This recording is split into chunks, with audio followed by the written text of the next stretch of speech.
Hi guys, welcome to our latest Whiteboard Friday. Today we want to talk to you guys about how you can use Google Analytics to improve your campaigns. One of the key challenges that's faced by business owners is that they spend a lot of money online but they don't get the expected outcomes. In today's session, we will see how you can use Google Analytics to overcome these barriers to get desired outcomes. Today, we will show you how you can set up tracking that includes tracking for campaigns, as well as how you can set up conversion tracking and pixels in the websites. And once you have that data, how you can analyze using the data available in the Google Analytics. Then ultimately, how you can optimize your campaigns. If you are not using UTM Text, you might face a lot of difficulty to understand and analyze the traffic that's coming to your website. For example, if you are running ads on Facebook or LinkedIn and just putting the URL without any UTM text, they will be shown as referral traffic on analytics. So for all the campaigns you are doing in Facebook, AdWords, LinkedIn, Twitter, even for SMS and email campaigns, you can use UTM text and you should be using. And also, if you are using messenger platforms such as Facebook Messenger, WhatsApp or Viber to do your business activities, then you should be using UTM text for that as well. That will help you to identify and distinguish the people and the visitors coming from each channel, each different campaign. When it comes to UTM tags, there are altogether 5 UTM tags you can set up. But we will talk 3 main important tags which you have to set up every time you are creating a campaign. So what are those 3? You have to set up source, medium and campaign. So what is source? Let's take an example. Let's say you are doing an AdWords campaign. So the source would be Google because you are using the Google ad platform. For an example, think that you are doing 2 types of campaign. One is display campaign, another one is a search campaign. For that, there will be 2 mediums. One is display and one is search. So setting up the source and medium properly will help you to identify what is the source, what is the medium when we are doing analysis. When it comes to campaign name, you have to create a unique distinctive name from the other campaigns. One thing or a best practice that we follow is we give a unique name and then we give a month and also we give the year. So this allows us to understand what campaign that we have done in each month or as well. What we do is we keep a UTM tracking document where we have a list of all the campaigns that we have done with all the URLs that we have put, so we can easily understand what we have done within a year or within a month or even within a week. Standardizing campaign names will be pretty important in future analysis, because let's think that one person is doing the campaign and analysis is being done by another one. So if the person who are doing analysis is able to understand what is the nature of the campaign by just looking at the campaign name, that will be pretty important and it will be pretty useful when doing analysis. So rather than doing ad hoc campaign naming, you have to standardize a way that will be helpful for you to understand the scope of the campaign you did. When you run a campaign, you have a desired outcome in mind. There is an expected outcome from everybody you are doing the campaign for.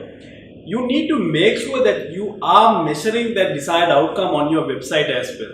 So what we do is we classify these outcomes into macro and micro outcomes, and we make sure that we are measuring both of these outcomes.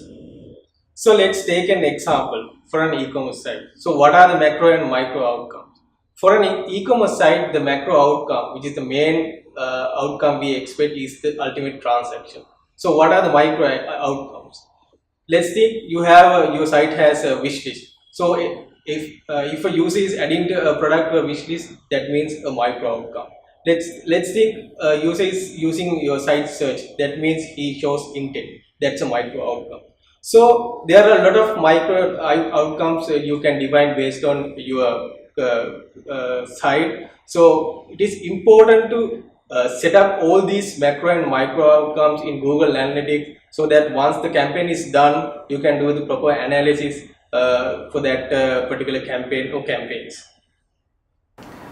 Once you have the tracking in place and when you have the UTMs in place, now you are ready to analyze the data. When you are doing an analysis of a campaign, do not just look at the campaign without segmenting it. By segmenting it and by making it narrower, you will be able to understand which segments are profitable and which segments are not so profitable.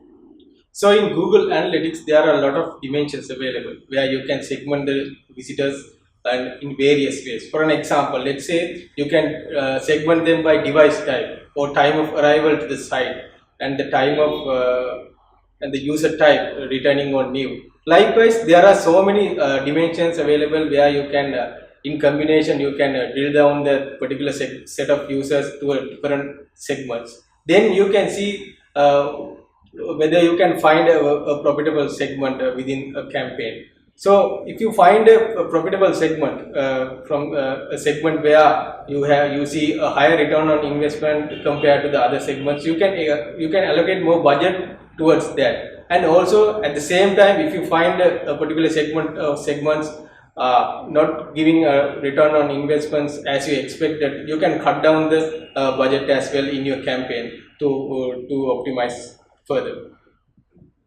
We were running a lot of search campaigns for one of our enterprise middleware clients.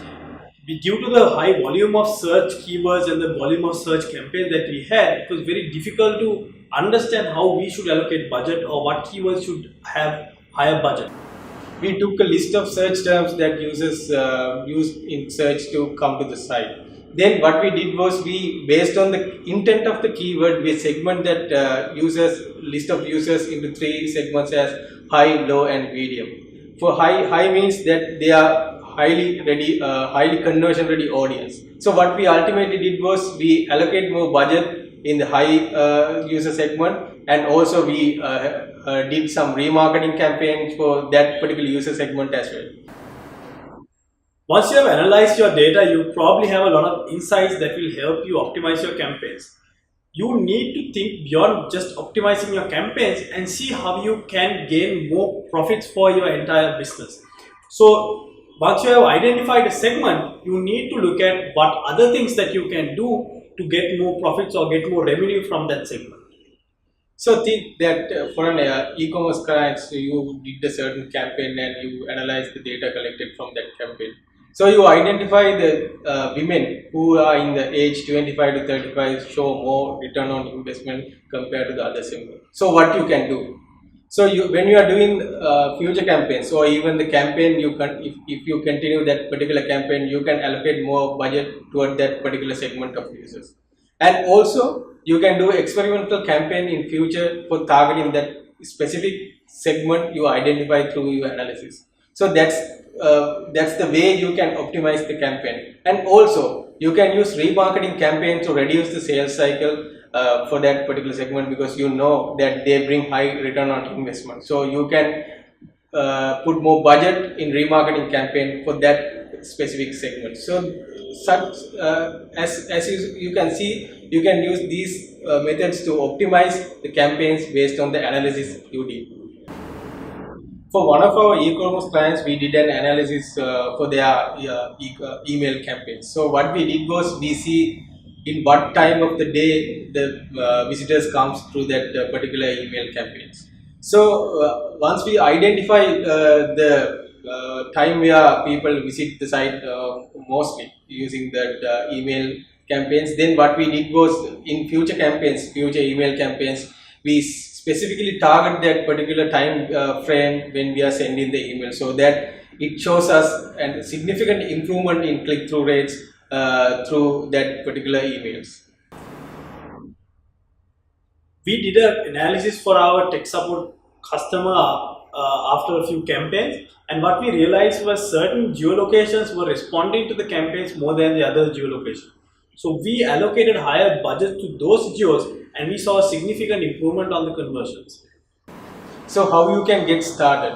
First of all, you will have to have a proper measurement framework created for your business, defining your business goals, objectives and KPIs. Then you have to have a standardized format for using UTM Text rather than using Adobe UTM Text. And then in the analytics, you will have to create goals as we explained earlier, your macro goals and micro goals, so that when it comes to analysis, you can do it very easily.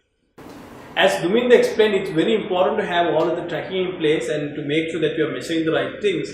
And then you also need to analyze your data, drill down, look at all the different segments, look at all different combinations of segments, identify what's profitable, and then finally, once you have identified that, optimize, use different campaigns, try to upsell, try to cross-sell, do different kinds of things so you can optimize the business value or the return that you are getting from those identified segments. Hope this Whiteboard Friday has been valuable to you guys, and hope to see you guys next week.